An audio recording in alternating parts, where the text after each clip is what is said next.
Thank you so much. Have a great night.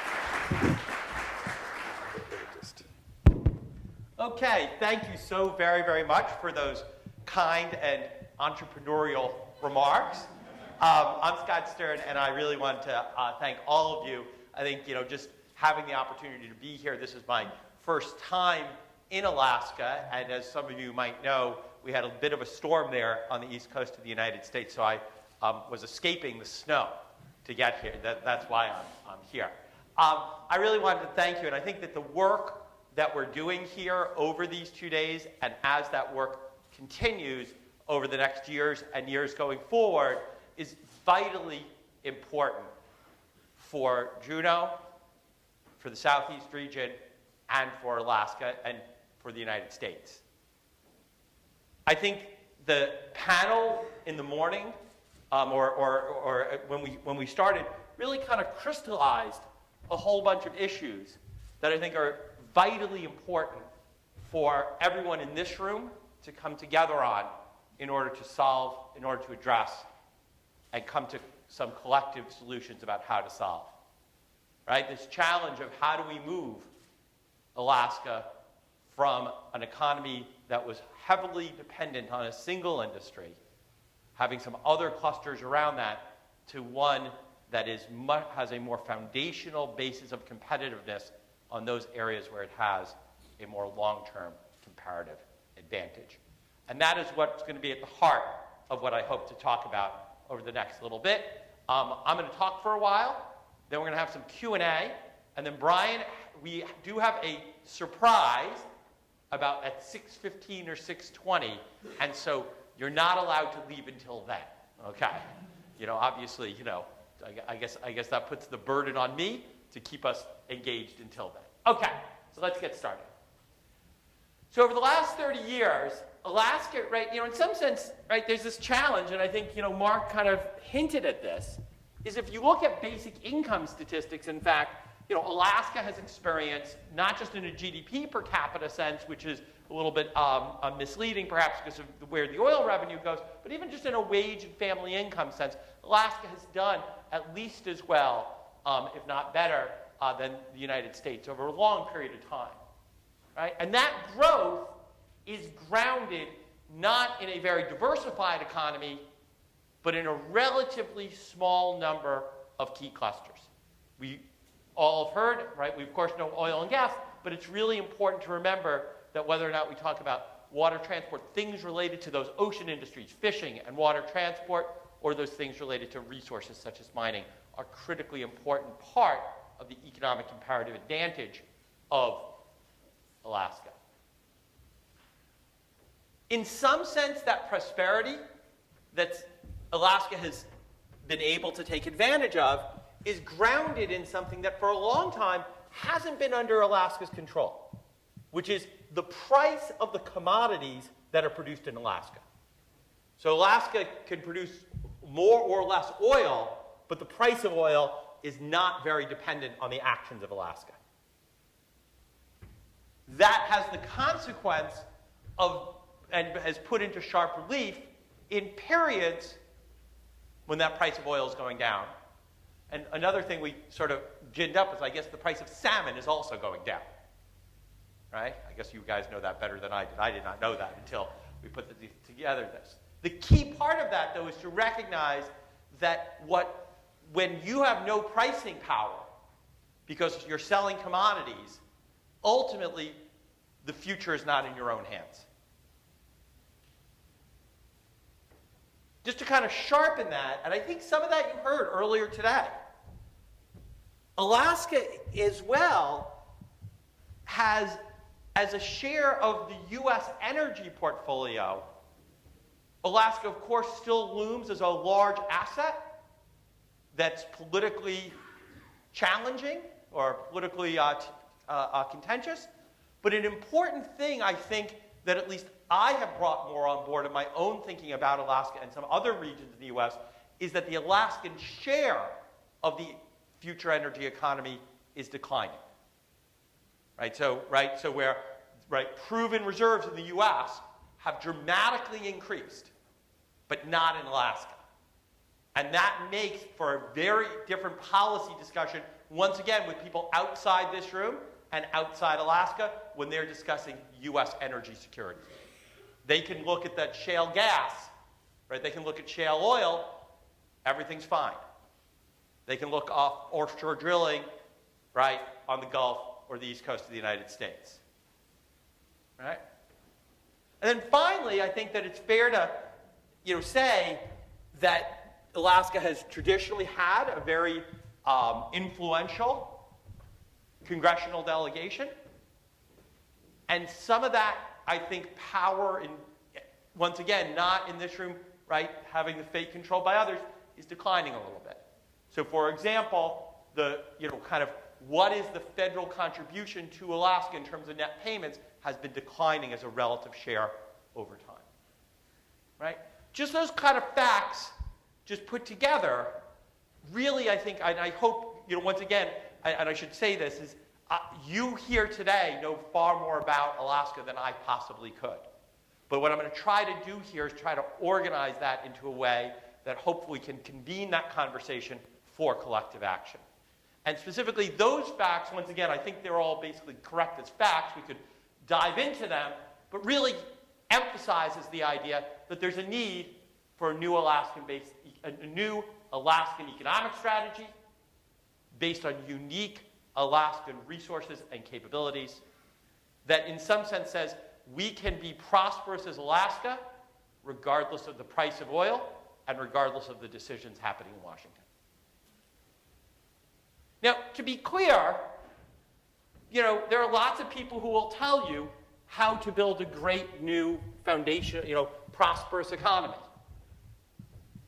And some of them, and once again, for those of you who are kind of seen a lot of this kind of stuff, for example, Richard Florida, right, who is somebody I overall like and am friends with and friendly with, right? He would tell you that what you need to do is to invest tremendously in the creative class, and that basically you're in a war for talent globally to create the next Silicon Valley. That's kind of a pretty big message, right? Things are challenging at home. Let's become Silicon Valley. Right? Mark Andreessen, who's actually an actual leader in Silicon Valley, he developed Netscape, remember that browser back in the day, which is now Firefox, and is one of the leading venture capitalists. So I think Mark Andreessen, when he's thought about this, he sort of actually puts it very nicely here. We actually don't want 50 Silicon Valleys. We want 50 different variations of Silicon Valley, all unique from each other and all focusing on different domains. Right? If no matter what Alaska does, if it tries to be in the same industries, with the same model, with the same financing model, with the same activities as Silicon Valley, it will be the 57th, at best, the 57th best Silicon Valley initiative model in the world. Just because Silicon Valley's been around, developed for 50 years. I went to graduate school at Stanford. I love Silicon Valley. It's not anti-Silicon Valley. It's saying, though, what we need to do is look within ourselves to try to find, not how we can imitate others, but how we take what is unique and distinctive about our own regions, about our location, and develop institutions, develop companies, develop the kinds of activities that allow us not simply to trade according to our comparative advantage, but invest in our comparative advantage as a foundation for growth. Okay. So, at one level, just kind of, this is just a preface, right? Alaska is a very unique place. Even just in my short time here today, I have already come to appreciate a good share of that. I've only come to appreciate a small fraction of that uniqueness, but I can see that even that fraction has given me a good sense.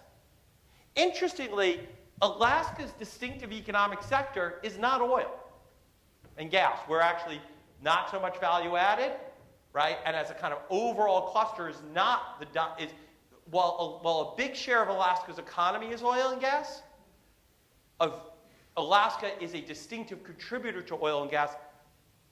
Alaska's unique contribution to oil and gas is less distinctive in terms of the overall U.S. energy portfolio. Instead, it's places like fishing, metals, water transportation, those ocean industries that I think Brian has really emphasized, some of the opportunities in renewable energy that are going to be at the heart of the kind of cluster-based economic initiatives that have to be done going forward. Alaska has an incredible history, an incredible tradition of entrepreneurship, okay? Alaska creates a lot of new businesses, okay? But are we building the kinds of new businesses and giving them kinds of resources that can scale in a way for impact and global competitiveness? In other words, yeah, there are lots of businesses in Alaska, but many of them are very, very small businesses that do not have the DNA within them to grow.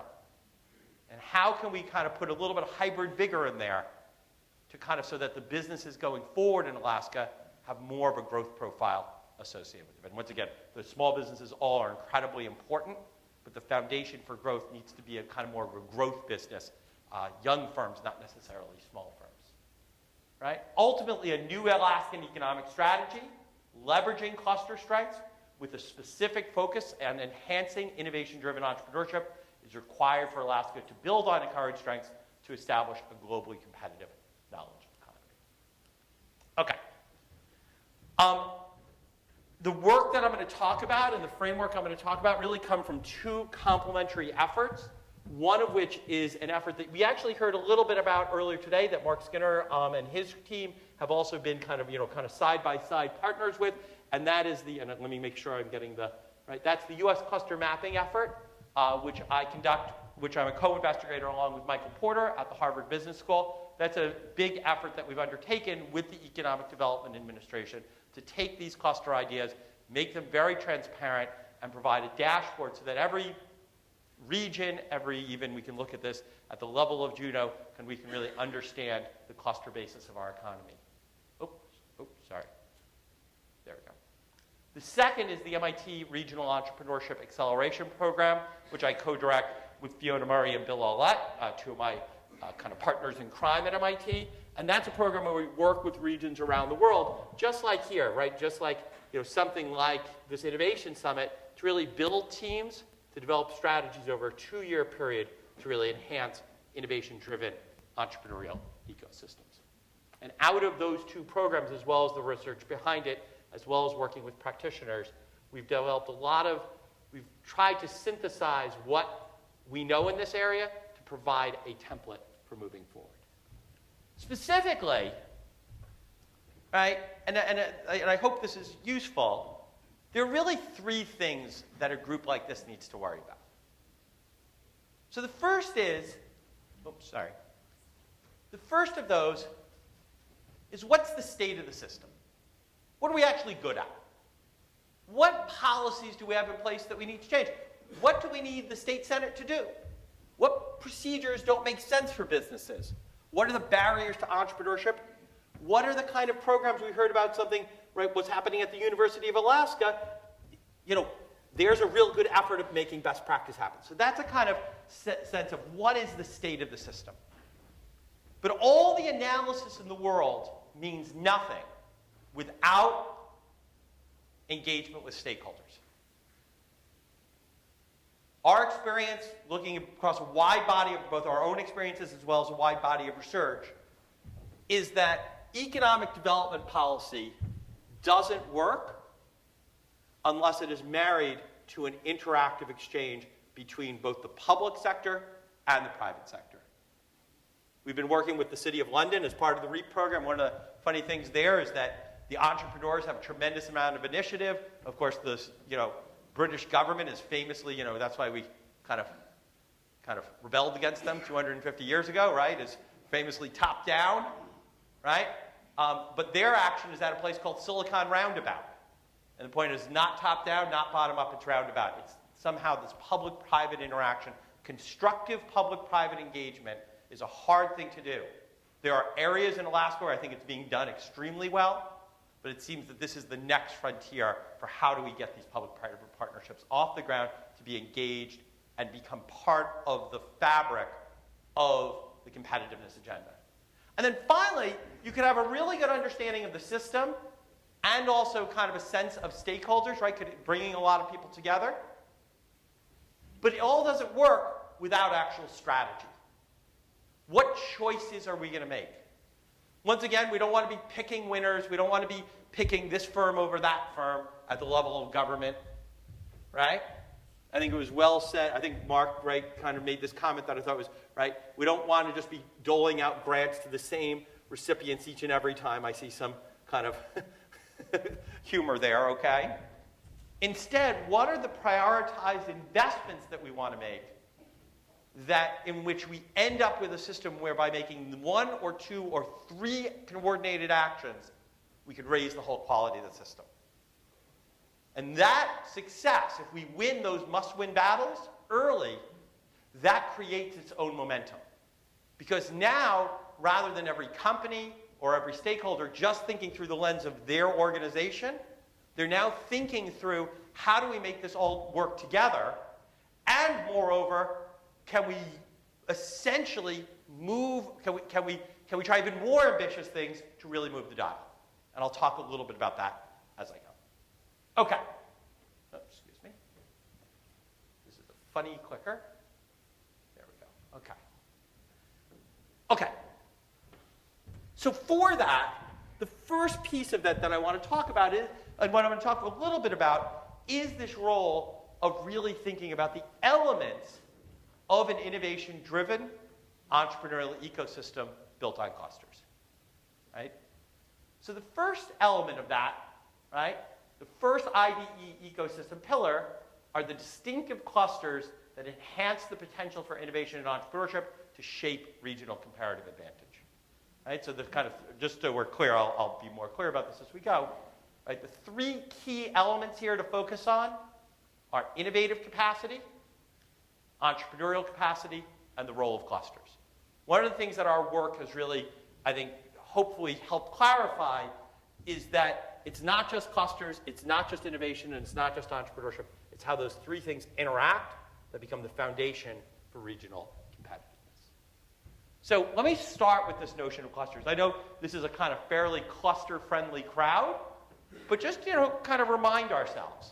Clusters really are everywhere, right? So whether or not we think about Hollywood and the motion picture industry, whether or not we think of semiconductors in Taiwan, whether or not we think about fashion in Milan, even, right, it turns out, and I'll talk about this example later, right, Finland actually has built one of the key gaming clusters in the world. Angry Birds was not simply a flash in the pan, but was actually part of a broader movement of companies working in that space. Right, so there's lots and lots of gaming companies in the world. Finland is one of the few gaming clusters that's really been able to have multiple impactful companies. Right? And so the question is, okay, so we see these clusters, and people like Mike Porter, myself, practitioners like Brian and others, we're always like, well, this probably kind of makes a difference for our economic development. Over the last few years, over the last few years, what we've tried to do is undertake systematic empirical studies that have allowed us to really identify the role that clusters play in economic development. So, right, for those of you who kind of have heard the word cluster before coming here today, right, what clusters are, they're kind of, right, related economic activity, the complementarities across related economic activity. The idea is that it doesn't matter, right, if you just have a bunch of disparate activities in your economy, those activities are themselves not reinforcing each other. So what we realized was that, a lot of what's being said here is that cluster theory suggests that agglomeration, this kind of, right, growth from related activity, arises across related economic units, right? And what we said is, well, if clusters matter, then the growth of an industry is actually going to be increasing in the strength of the regional clusters within which that industry operates, right? We kind of looked at a bunch of different ways of examining that, right?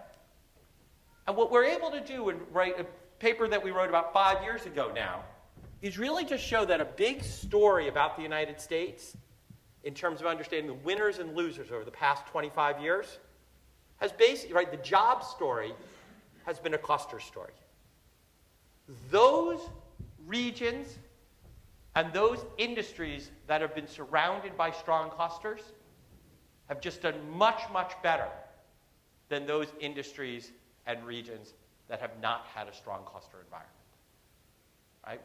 Right? That's a kind of right? In some sense, that was the study that allowed us to take this from kind of theory or anecdote to basically systematic facts about how at least the U.S. economy works on a systematic basis. And in fact, it was mentioned earlier, that was in part the kind of empirical evidence I think that was required that facilitated the enthusiasm by the Small Business Administration, the Department of Commerce, the Obama administration, kind of both Republicans and Democrats to say, you know what? Let's at least put a little bit of money into these programs to see can we make something of them, some of the stuff that Mark talked about earlier. Right?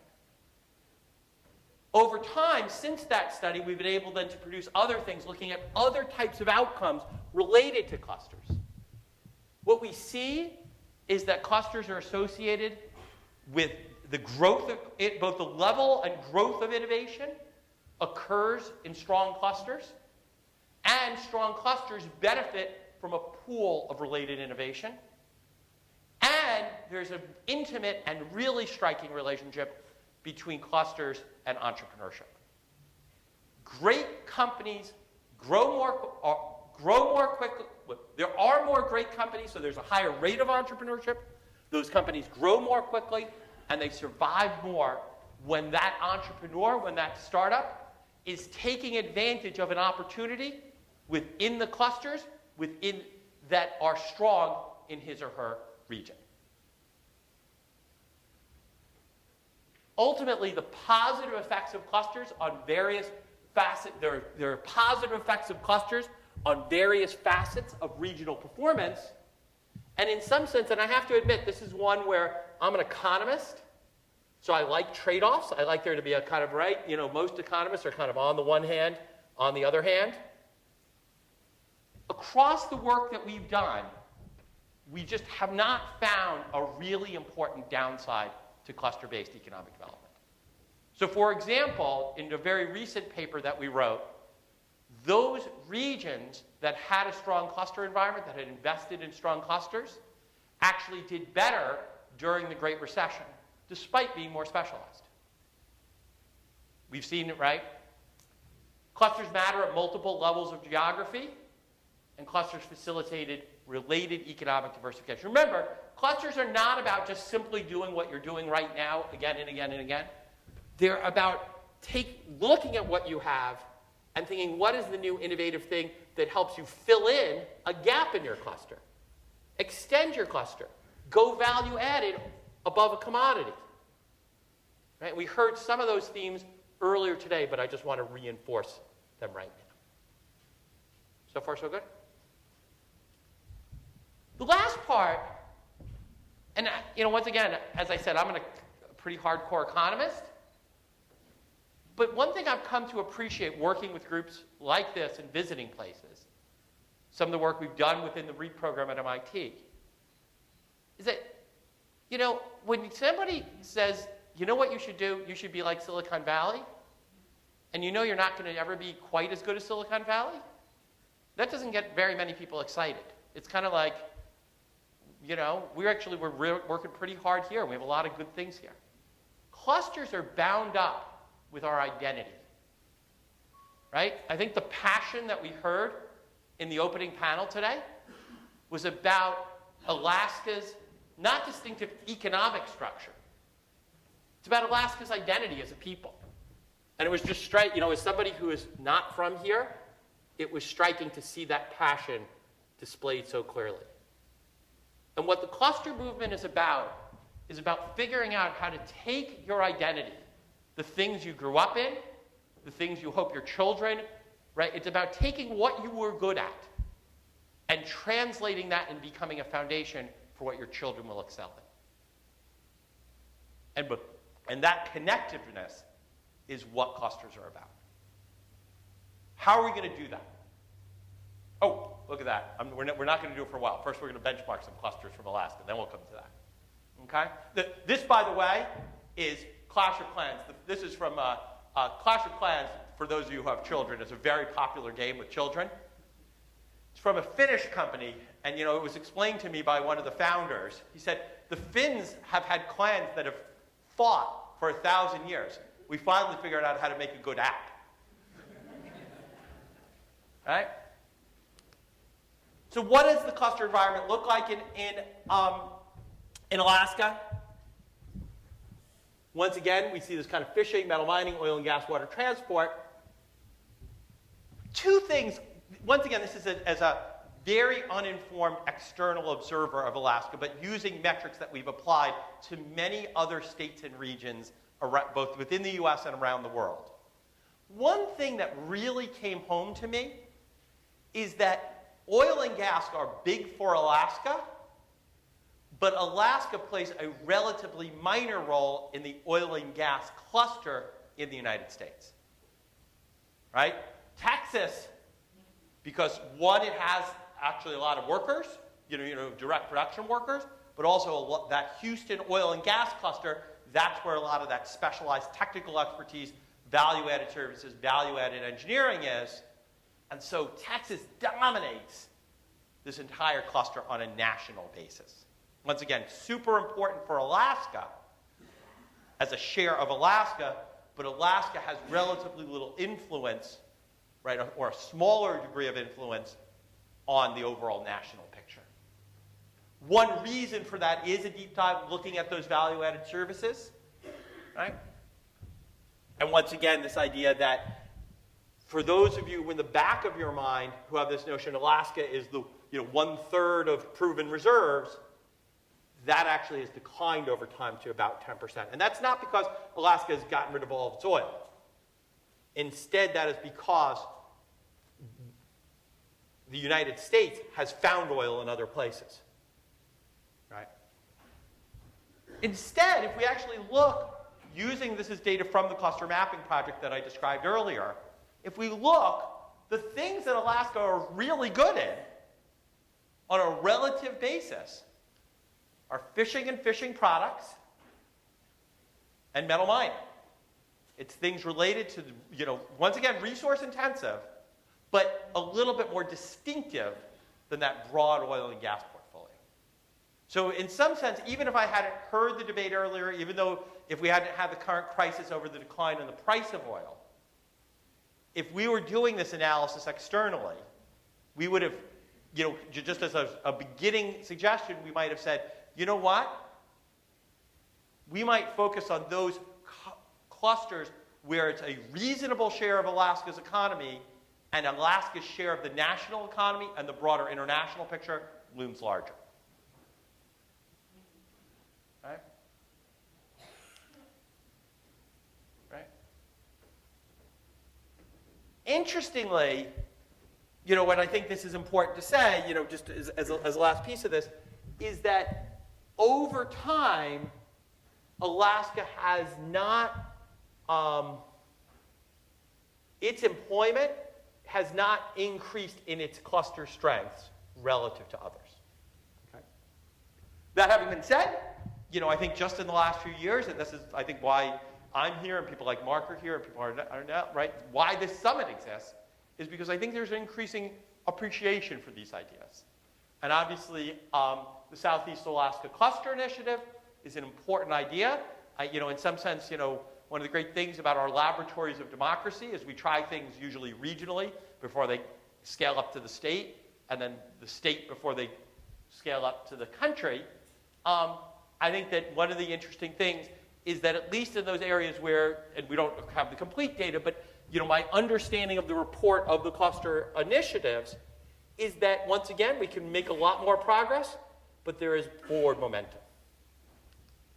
Okay. Ultimately, though, I think that despite that positive momentum, right, I think that, right, one thing we haven't yet seen is a fully engaged public-private Alaskan economic strategy that consistently and coherently engages all stakeholders. That is why we are here. And one thing, and when I was talking this morning with Brian, I think it's important to recognize that if it's not the people in this room or people that you know personally, it never happens. There's no magic person in the background who's going to make it all work out. It's political leaders, people who work for political leaders, business leaders, some administrators, some public-private partnership people, people like the JEDC. Those are the groups that need to, the university, some risk capital. Those are the groups that need to come together in order to make these plans work. And unless there's agreement and trust between those groups, no amount of analysis and no amount of strategy can work. Okay. Oops. Okay. Oops. Okay. So the question is, how do we, okay, so that's the picture of clusters, right? That's the kind of current as-is state. How are we going to take advantage of that going forward? And as the senator reminded us, I'm going to have two words for you: innovation and entrepreneurship. Right, the role of innovative and entrepreneurial capacity. To be clear, it's really important to bring on board the idea that innovation and entrepreneurship are different from each other and each are critically important. Innovative capacity is the ability to develop new-to-the-world innovations from inception through to the market. Entrepreneurial capacity is the ability to start and build new-to-the-world businesses from inception to maturity. To be clear, very often people say innovation, entrepreneurship, they sort of are, they kind of make them almost like they're the same thing. But they're really quite different than each other. Right? So you think about it, countries like Japan and Korea have a very high level of innovation. Probably a third of you in this room have a Samsung phone. Right? Pretty innovative set of products. But I do a lot of work with Korea and Japan. Boy, I'll tell you, they are not a bastion of entrepreneurship. They make France look positively entrepreneur-friendly. Okay? There are places like Hong Kong and New Zealand that have very high rates of new business creation. They can even scale some of those companies quite well. They have very low levels of technological or even new-to-the-market type innovation, the kinds of innovations that Mark was talking about earlier today. Right? They just don't, right? So these places that produce lots of businesses and lots of actually good businesses, and those businesses are scaling based on a dimension different than innovation. Right? Interestingly, right, the United States is here. The distinctive strength that the United States has had is that we're one of the few countries in the world that has been able to invest and realize the benefits of having both an innovative society and an entrepreneurial society at the same time. And that's going to be the foundation for our competitiveness as well going forward. Both innovative, and once again, all these slides are going to be available for everybody.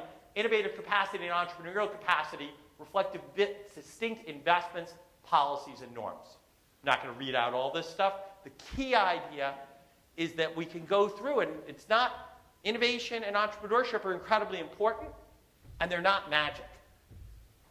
They reflect distinctive policies, distinctive training, distinctive investments by people and institutions to make them happen.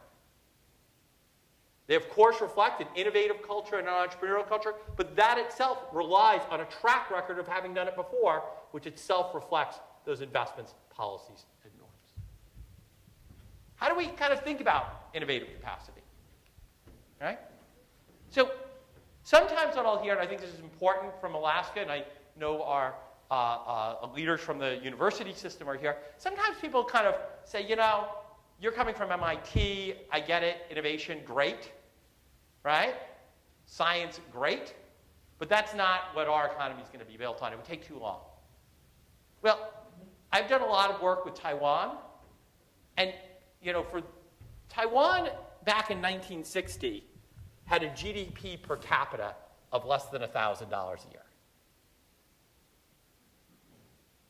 And now it's basically, right, the GDP per capita is essentially equivalent to that of the United States. And how did they do that? They did it by investing in innovation. That's a picture of Taipei in the early 1960s. Right? Just completely small town, nothing there. Right? But what they did, was they invested. Most importantly, they invested in their people. They invested in building up an innovator workforce. They built universities, high-quality universities. They let students and encouraged students to go overseas to get PhDs from the best universities in the world, very often with aggressive programs then to bring them back. They had a very unique set of public-private partnerships about then taking those trained people and putting them into relatively good careers in things like Taiwan Semiconductor Manufacturing Corporation, TSMC, or Quanta. And that led, over time, they developed research institutes.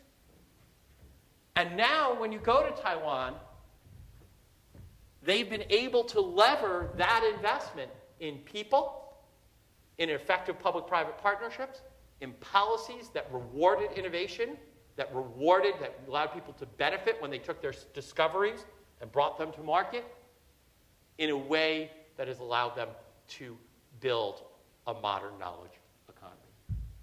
Over time, right, along with Mike Porter and many other co-authors, we've done a lot of work kind of benchmarking innovative capacity across countries and time.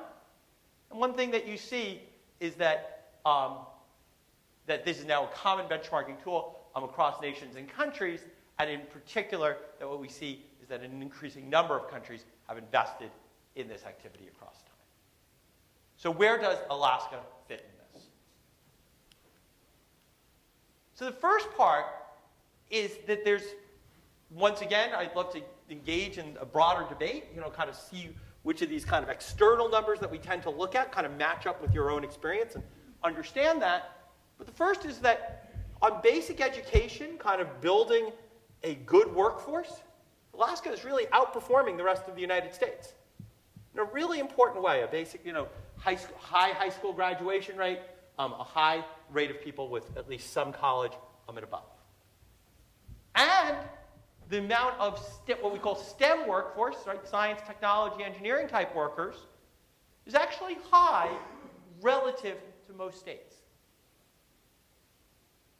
That having been said, there seems to be something missing in terms of translating those basic inputs into at least commonly observed innovation outputs like patents per capita. So Alaska actually its rate of patenting per capita by Alaskan inventors is lower than any other state. Right? Indeed, when you kind of dig into the Alaskan innovation statistics, there's one bright star, and that's your university sector. Right? That gets most of its money from the federal budget, that really has a kind of capacity, and we're going to kind of talk about that in a little bit, but that's kind of built a kind of first-class university system. Once again, we could always improve and whatever. I'm sure we could go back and forth on that, but that's a kind of strength, right? And that strength is not evenly distributed.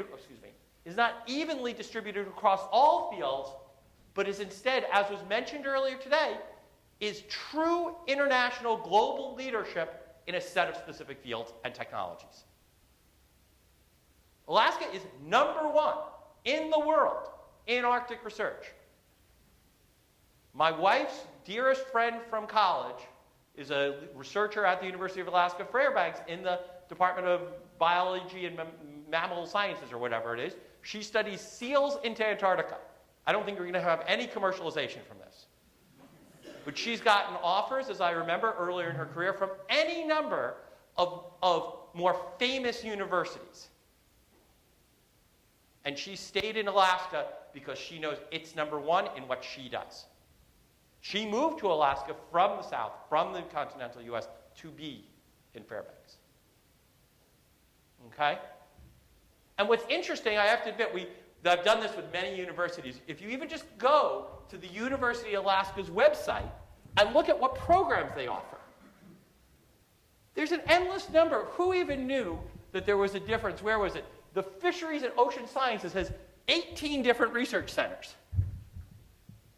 At the University of Illinois, I can guarantee you, they don't have that many research centers devoted to kind of ocean fishing. Okay? Right? And even in some more traditional fields in computer science, you have a generic computer science department, which I'm sure is quite good, does its job, but it's not this level of distinctiveness and uniqueness. Right? Forget the more specific proposals I'm going to talk about. Just coming here, I was struck that leveraging, and I didn't know about these more newer programs, leveraging and scaling the unique Alaskan research strengths through innovation for economic impact needs to be a priority area going forward. That having been said, and let me be clear, I am a huge fan of private sector initiative. I am a huge fan of the role of companies to kind of sort through what they need to do best. But it was a disappointment to me to see that reasonably robust public research effort not being met with a commensurate private sector effort. Right? We know, and this is tremendous amounts of research and activity has told the message that if you have $1 of public money and you have $1 of private money, and you put those $2 together with good institutions and some trust and some knowledge sharing, you supercharge the impact. The science gets better, the innovation gets better, and all of a sudden now you have revenue streams and engagement and grateful alumni that then give back to the system through mentoring, through contributions, so on and so forth. And here what we see is that R&D expenditures per, where is it? That corporate R&D is essentially missing within Alaska. It's ranked effectively 37. Right? And so a related question is how do we connect this public research with private initiative? Okay. To be clear, there's another area where I don't think I'm the first person to maybe have identified this. There does seem to be a larger number of things kind of bubbling up, and most of them, if you look on their websites, I'm sure some of these are represented right here. They're like, we've got founded in 2012. So we don't know yet the impact yet. But those are efforts that it would be worthwhile to engage in, figure out what's best practice, invest in, and focus on. The third pillar is related to, I think the one that's hardest for people to see as kind of part of a system is entrepreneurship. So Brian and I joined a public radio discussion last week in Alaska, and the host, who I asked, was smart, very smart. Who was the host of it? Yeah, it's Shoshona, right? Who's really smart. She said, I didn't, but she had this kind of quote that really struck me when I was talking with her. She says, I used to think of entrepreneurship as being about the individual and not so related to economics and kind of more related just kind of to private individual initiative. Right?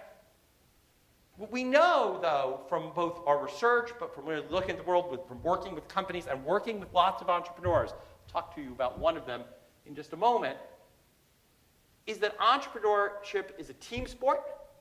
So at MIT, we see very rarely solo founders anymore. We see much more teams, right? Entrepreneurial teams. It's the best way to get your ideas, figure out all your bad ideas early and kind of iterate. But even more so, we see that entrepreneurship and growth companies flourish when they're surrounded by other entrepreneurs in the same area. Very, right? Competing locally against at home is the best foundation for being a powerhouse abroad. Okay? Hold on. Uh-oh. Oh, can you zoom me back? Thank you. Here we go. Okay. Perfect. Okay. Entrepreneurial capacity is a reflection of these distinct investments, policies, and norms. And as was mentioned earlier today, it really is true that entrepreneurship, startups are an engine for growth in the United States.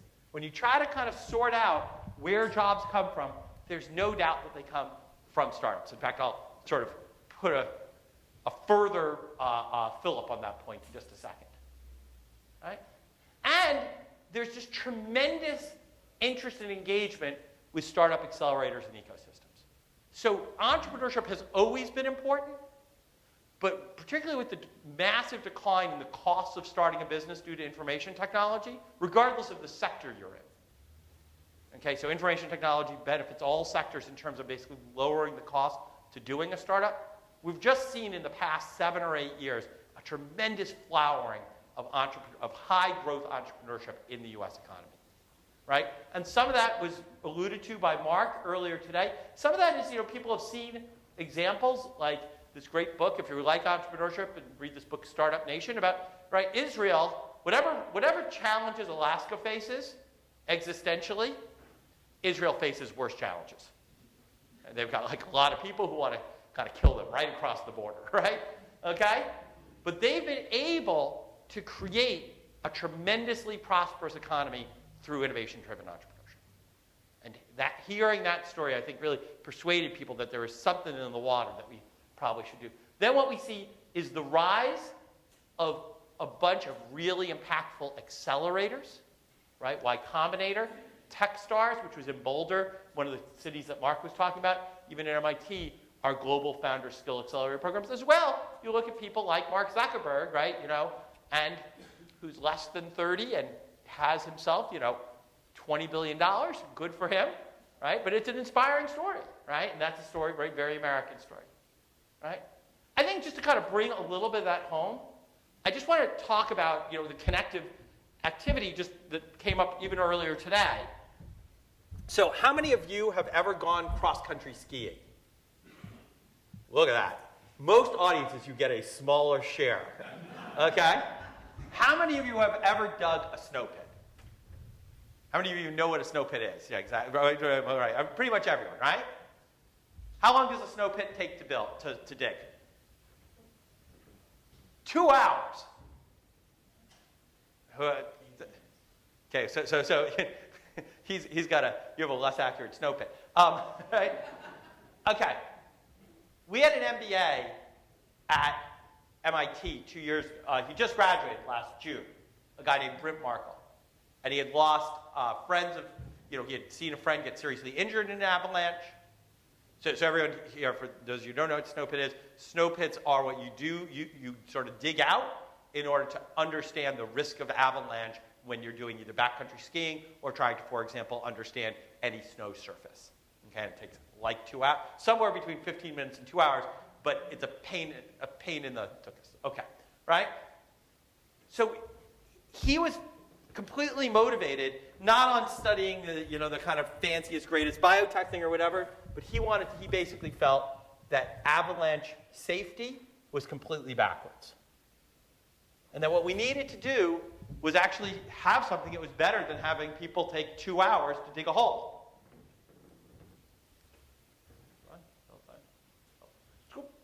So he developed this, which is a very simple pole that acts as a sensor.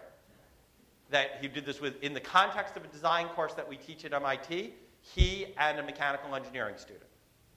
And basically you stick this in the ground, and in 30 seconds, you can get, and reading for snow depth and whatever you need for an avalanche, that is 50 to 100 times more accurate than a traditional snow pit. Now, we wrote a case on him. He took my class, Entrepreneurial Strategy, which I'm going to talk about that work tomorrow in the breakout sessions. We did a case on him, and I wanted him to come speak in my class. And he's like, thank you for your email. Sorry I missed you. I'm currently on an expedition in Alaska with no access to email or phone.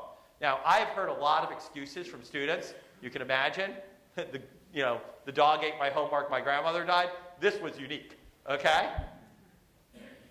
Just this morning, and is it Michael James? Raise your hand, Michael. Is it Michael? Michael comes up to me, and he says, Scott, you know Brent Markle and Avitech, the company that was founded just 1 year ago based on this new technology. Well, Michael and his team, right, that focuses on avalanche safety for the power company here, right, know that they have a massive problem, which is that you can end up with avalanches, once again, that don't kill some skier that maybe no one cares about, except maybe their parents, right? But I guess you guys lost your power, right, several years ago due to avalanche. Michael and his entrepreneurial team, right, working with the power company, right, have gone out, right, and he's going to talk to you tomorrow about bringing avalanche prediction technology to life in Juneau. So the technology, yes, MIT, but is taking that idea, taking it to the local context, and figuring out, you know what, let's figure out how to do this in a really impactful way to transform, for example, how we manage avalanches in a place like Alaska. Right? And here, that's a first-order problem. Right? Even, just to be clear, things that people know when they think about why not to move to Alaska or why not to invest is these kinds of disruptions. This is about an entrepreneur who's going to lever new technology and build a company along and collaborating with people here to address that going forward. That's the kind of mixture of new technology, kind of addressing kind of and levering your kind of unique things in your environment that creates growth. I will say, just to kind of further that, okay. So, how does Alaska do overall in terms of this entrepreneurial capacity? Oops, hold on. Right. On the one hand, Alaska holds a very high rate of entrepreneurship. It's kind of second in the nation in terms of business starts per capita. But the simple fact is that most Alaskan startups do not scale. Right? They're very, very small. Oops, sorry, this clicker is. Right? One is, if you kind of look at some of these metrics people use, there's probably some things that we could do in terms of business regulation and kind of cost of starting a business and cost of scaling a business that probably could be improved, right? And as reflected here, there is a nascent startup community happening in Alaska, right? But there's a relatively small number of financing events, right? And essentially venture, kind of traditional growth financing such as venture capital is essentially absent, right? So this, in some sense, it's kind of a bit of a puzzle. Alaska is both very high on entrepreneurship, lots of startups, but very low on the kind of scaling growth entrepreneurs, right, that seem to be at the heart of this economic growth, right? I'm going to very briefly, right, so over the last 2 years, I guess a year and a half, myself along with a graduate student of MIT have come up with a new way of trying to distinguish the quantity of entrepreneurs from effectively the scalability of those entrepreneurs. Essentially what we did is we combined a kind of big data approach. What we do is take essentially every business registrant in the state with a predictive algorithm that assesses the likelihood of a meaningful growth outcome based on what we call startup characteristics, observables, things that we can see as the researcher, right, analytically at or around the time of incorporation, including things like the firm name, did they get intellectual property, where did they incorporate, how did they, are they a corporation or a partnership or an LLC, so on and so forth. What that's allowed is a very novel characterization of startups within clusters, and that allows for granular evaluation of innovation-driven entrepreneurial ecosystems. So this is the one thing, you're not allowed to tell anyone you saw this picture. This is coming out in Science next week. This is, for those of you who know this area, this is the San Francisco Bay Area. What this is a zip code level characterization of not the amount of entrepreneurship, but the quality of those entrepreneurs. Okay, so it's average entrepreneurial quality by zip code in the Bay Area. For those of you who know the Bay Area well, and you can sort of see darker here, it's kind of better, right? There's a kind of path of very high entrepreneurial quality from here to here, right, that basically is Silicon Valley. Just to give you a comparison, even though the number of entrepreneurs in Los Angeles per capita is around the same, the quality of those entrepreneurs is much lower. Okay? So how we were able to do that in terms of Alaska? It turns out Alaska is a great state for transparency. We're able to download all the Alaskan data. And what we just tried to do is, rather than mechanically kind of apply, which I'll do, apply our formula, right, what we were able to do was just say, kind of, when you think about entrepreneurship in Alaska, what kind of features do we see? And then we benchmark those relative to the California data. And so, for example, what you see is, this is perhaps not surprising, is that only the tiniest fraction of Alaskan entrepreneurs get formal intellectual property protection, 0.03%, which is really, right? That's compared to 0.35%, right? So more than 10 times the amount on average in California. In a place like Silicon Valley, just once again, you shouldn't be Silicon Valley, but right? But in terms of just benchmarking, that's more like something like 1%, right? But even more so, things like trademarks, right, which we find are very important for growth, right? Just a much lower level of people who are seeking a trademark. We see very few, a relatively small number, right? So many more partnerships, LLCs, not really corporations, that are kind of being designed for growth. Very few companies that are associated, for example, registering in Delaware, which is kind of one of the kind of requirements for getting external capital. So, right, so there aren't a lot of external venture capitalists here, and even a big angel community. As a result, companies don't think to incorporate also in Delaware, which is where all those investors want their companies incorporated. As a consequence, people are discouraged from investing in Alaskan startups. Right? There's a kind of vicious cycle there. Okay? We were able to do a little bit of benchmarking, and in the interest of time, I'm going to kind of skip over this. I will say that Juno, Brian was very happy about this morning, right? This is quantity. This is quality. I know these are a little hard to see.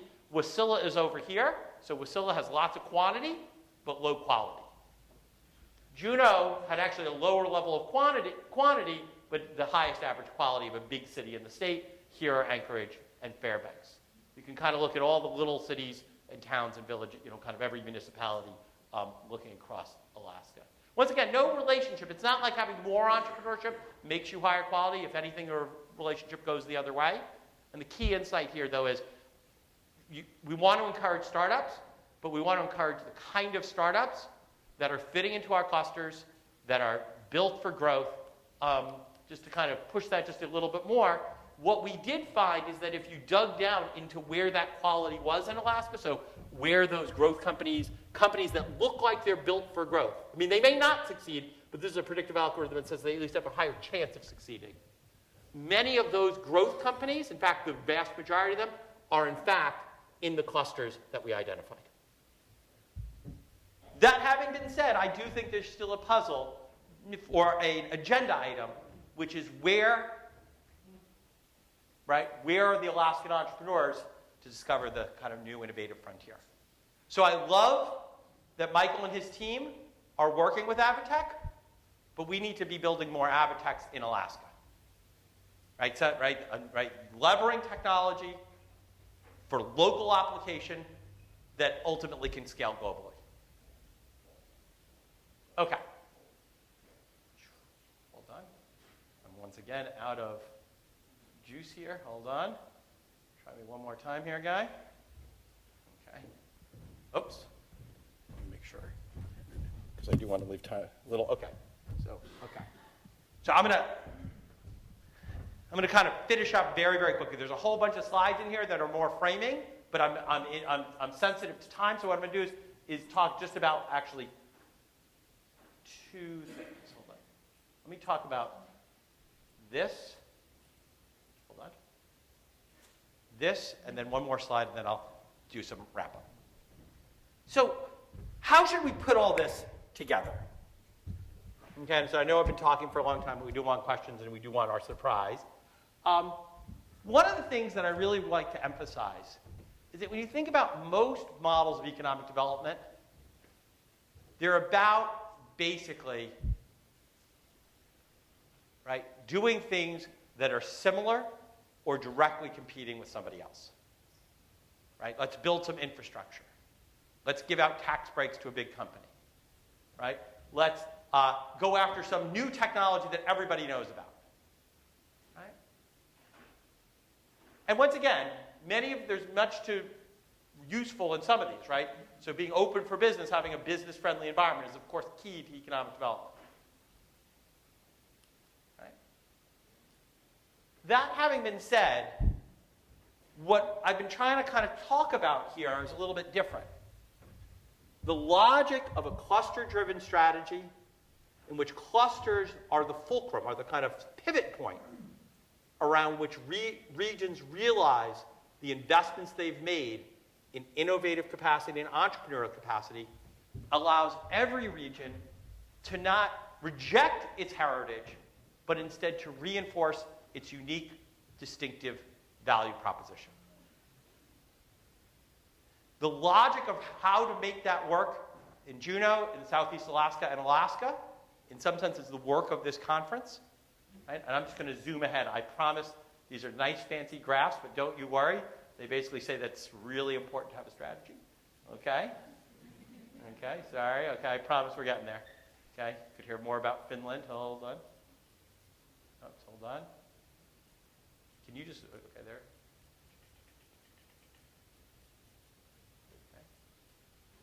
Okay, right?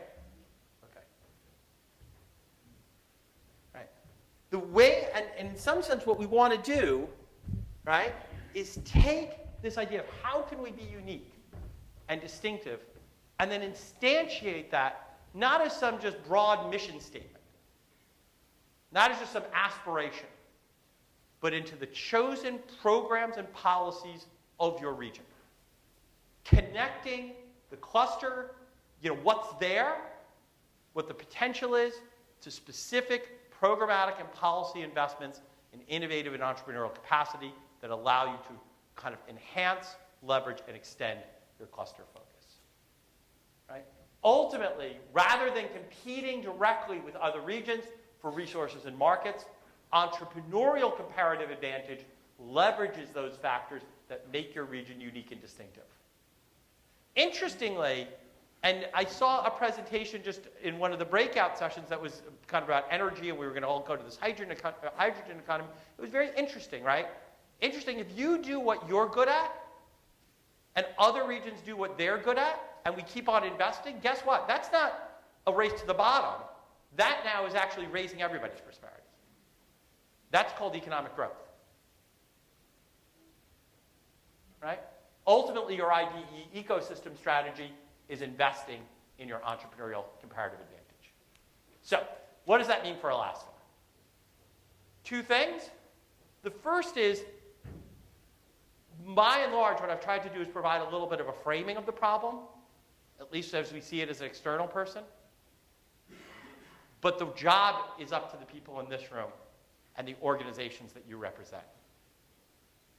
And not working individually within your company or your agency or your level of government. It's about people coming together and saying, you know what? We can be better. We can aspire high. We can focus on some really concrete objectives. And we can get those done collectively in real time to build momentum for a collective impact approach. Right? Public and private cooperation to nurture and build innovative and entrepreneurial capacity has got to be part of the solution. My sense is that that's an area where there's been isolated pieces of strength, but not a strategy. Leveraging natural resources, the ocean industries, mining, some of these other areas, as a foundation for innovation-driven entrepreneurship. The good part is that the strengths of Alaska are right around you. You know what they are. It's not a tremendous mystery. Right? To be honest, when I was working with a group in France and we looked at cluster strength, it all became, they had 85 things and whatever, right? And investing to create unique and distinctive Alaskan innovative entrepreneurship clusters. Don't try to be a leader in all area. Don't be fooled simply because it's a high share of your own employment. The most important things are those things that not only are big in your region, but which you are a leader on a global basis. De-emphasize top-down policies, right? And be patient. The transition to a true knowledge-based economy is a long one. That having been said, one of the things that we've learned just about how to make action happen is that all the as General Eisenhower said very famously, all planning is useless once the battle starts. All plans are useless once the battle starts, but I find planning to be indispensable. What we have found is that very often groups like this, right, groups that are coming together across multiple areas, that the most valuable approach is to pick a very specific high priority project and make it happen. You have to choose and win your must-win battle. And to be honest, I am tremendously learning today, but I don't know what that must-win battle is for Alaska. And I hope that's the agenda of this conference, of the work that you all do to not only choose that, but to execute, to make Alaska, to build on current strengths, and to grow a more prosperous and entrepreneurial Alaska. Thank you so much.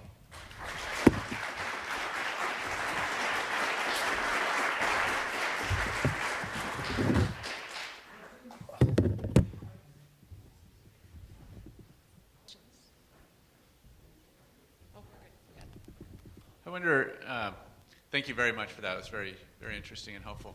Have you done an analysis of the risk capital available in Alaska compared to other areas and how we might change that dynamic? Thank you. So one of the things, so I'm going to be really honest, I have a tremendous bias here. When I see risk capital not in an area, I don't ask, why is there no, so let me step one step back. We did a study, two former students of mine did a study in which they looked at basically the MIT Venture Mentoring Service, in which have seen literally thousands of business plans over time. And if you asked all the entrepreneurs and they had to list what they needed, all of them listed capital as number one. The mentors are people, very successful entrepreneurs. They ranked need for capital as like number 10 for those businesses, ranking need for a commercialization plan, need for a customer definition, need for a prototype, all sorts of other things. And then, venture capitalists are pretty savvy. And my experience is that particularly in a place where you are as I found out this morning, every single city in Alaska is a direct flight from Seattle that does have a pretty thriving venture capital community. So I guess I would say that if you were able to nurture a wider set of startups, you might engage in an initiative to then bring the venture capitalists in for a little dog and pony show kind of situation. But they'll come once, they'll come twice, and then they'll get a little, do you see what I'm saying? So my sense is that the first agenda is, are we even building those startups? And I think some of those programs, like the EDA programs and the SBA programs, are good, easy ways to maybe build the risk capital for that. And then I know that the state could also step in there, I'm sure. That having been said, I haven't done a true deep dive on it. It is, or let me see, what we saw in the traditional numbers is that Alaska gets very little risk capital. But that seemed to be more due to a lack of growth businesses even being founded rather than their inability to be financed having been incorporated. Yep. You said that we should build on our strengths, which are fishing and metal mining. But at the beginning of the presentation, you also talked about the price of fishing is out of control of Alaska, and the price of metals are out of control of Alaska. And how do you reconcile that? So, for example, just to give you an example, I heard in the breakout session, there was somebody who was taking fish, and he was turning it into. Are you here? You had a Kickstarter campaign. What were you turning the fish into? Apparel, clothing line. Okay. I may or may not be a fan and may not do my next presentation in fish clothing, okay? But it's innovative. I had never thought of that. Right? What I find amazing is that the value added, there is tremendous value added components in all parts of fishing. I don't know, and in some of those areas, I think those areas are being filled in, so it's not just that you're catching the darn fish. The price of those fish is raw input, you can't do anything about it. You can process them, you can figure out how to make them a distinctive world market product, right?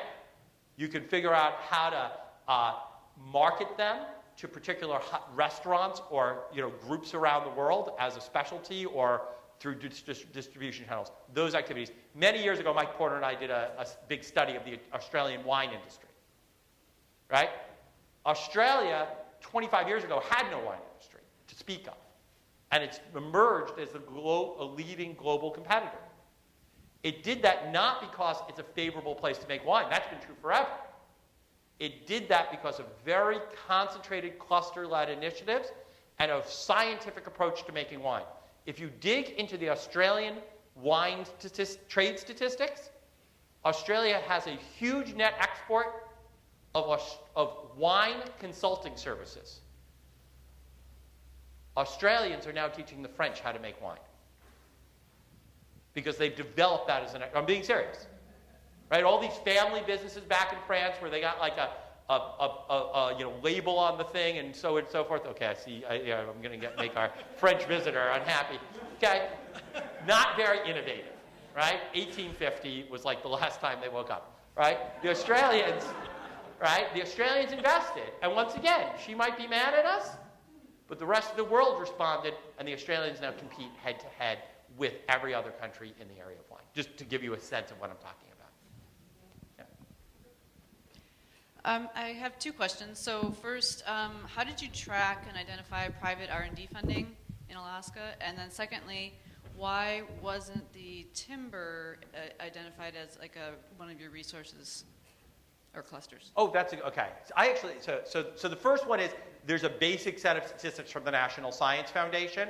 We've imported that data into the cluster mapping website, and so we're just using those very standard. So once again, that's why I said a few times, it could be that somehow Alaskan R&D for some tax reason is measured wrong on the private side or whatever. We did try to look into that, and we didn't see anything completely obvious. And we have used that data, we and a lot of other people use that data for benchmarking purposes all the time. But it's basically based on a survey of all companies and their measured R&D activity, every 2 years. Okay. On the other part, which was about timber, I think actually that the kind of wood products cluster was kind of next up. Though once again, our cluster definitions, and this is a little bit related to the cluster mapping project, very often combine the resource sector as the core and then the value-added services. And I think what happened in the case of Alaska was really good on the basic, but not enough on the value-added services. Though I don't want to speak to that, but that's I asked Jorge, my RA who was working on this with me, really quickly about it, and that's what he sort of intimated, but we didn't really dig down into that. So. Yeah. So could I follow up on that on R&D? So the question I have is, do you know of any case studies where there was low private R&D in an area and somehow they attracted private R&D? Because we've been in this situation for going on 25, 30 years with being the lowest in the country in private R&D, and we've had very large corporations in terms of oil companies in the state and so on, and no investment in R&D, as well as mining companies now. So same kind of thing. Where are we going to get that private investment of R&D, which I think is a very important second P or part of that mapping that you gave. Yeah. Absolutely. So one example that I point to two examples that I found very instructive. One is the development. There are wonderful case histories of Research Triangle Park in North Carolina. And that really was, the governor and the industry, and people are like, oh, North Carolina, they're not going to do R&D, whatever, right? It's going to be cost basis.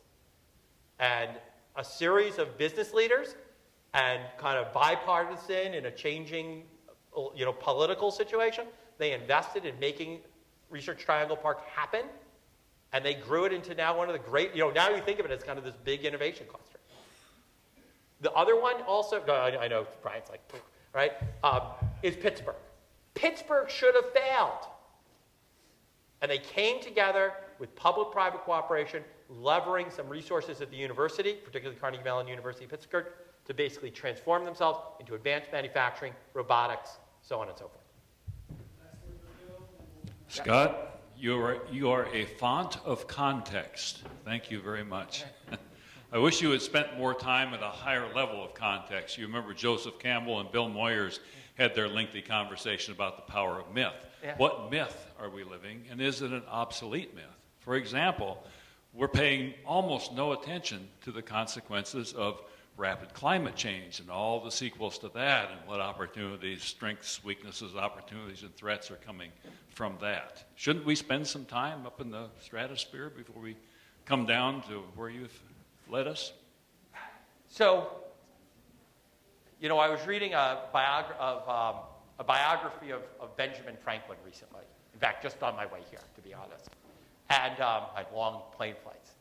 And, you know, I think, I don't know. I mean, to me, Benjamin Franklin's kind of the ultimate American, right? And, he heard, Thomas Jefferson, much more lofty thoughts, but, he ultimately made it very practical. And, I have to admit, we're pretty practical at MIT. I think the climate change piece is important. Alaska's going to change. The role of oil is going to change. It would be useful for this group to get together and say, imagine there was a carbon tax tomorrow of $50, whatever it is, 50 cents per gallon of gasoline. What does that mean for Alaska?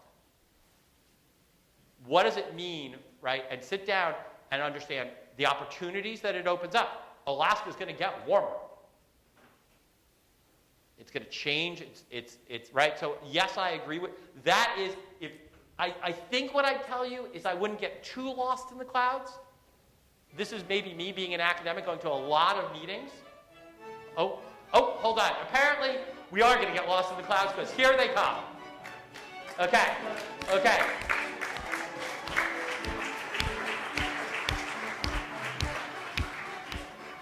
This is from the Arts and Entertainment Cluster of Juneau.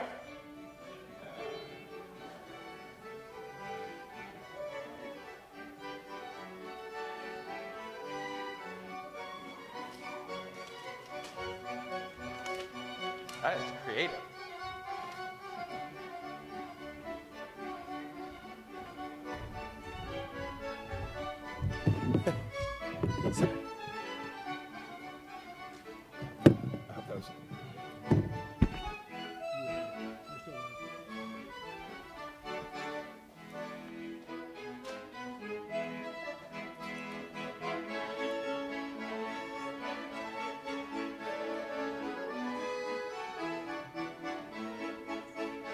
Do you want to get up and... Let me just talk. So let's thank welcome the Innovation Puppet to the Innovation Summit.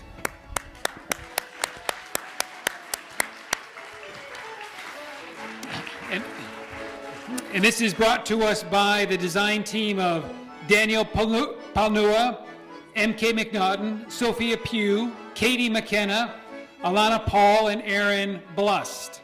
And special thanks to musicians Steve Tata on violin, Dale on accordion, and Brian Crowder, Carolyn, and Dan Garcia for assisting with the performance. The orbs represent inspiration, protection, and humanity. The kids who designed these orbs were dreaming about innovations that are exciting to us as individuals and the world as a whole. We wanted to make a giant puppy that could bake and serve cookies powered by rain, and we're still working on that one.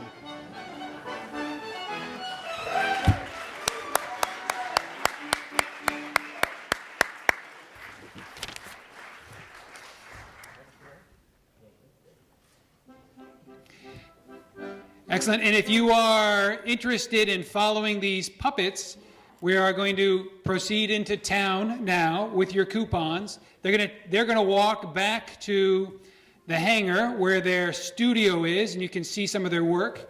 And then I encourage you to head on down into town, spend some Experience Juneau dollars, go to the Alaskan Depot for a catered reception by Alaskan Brewing, and don't miss your dinner appointments downtown. You can walk with them, but if you choose to take a bus, we'll have a bus in the parking lot for you. So if we could have some music as we leave, thank you very much, and we'll see you tomorrow at 8 o'clock for the governor. Thank you.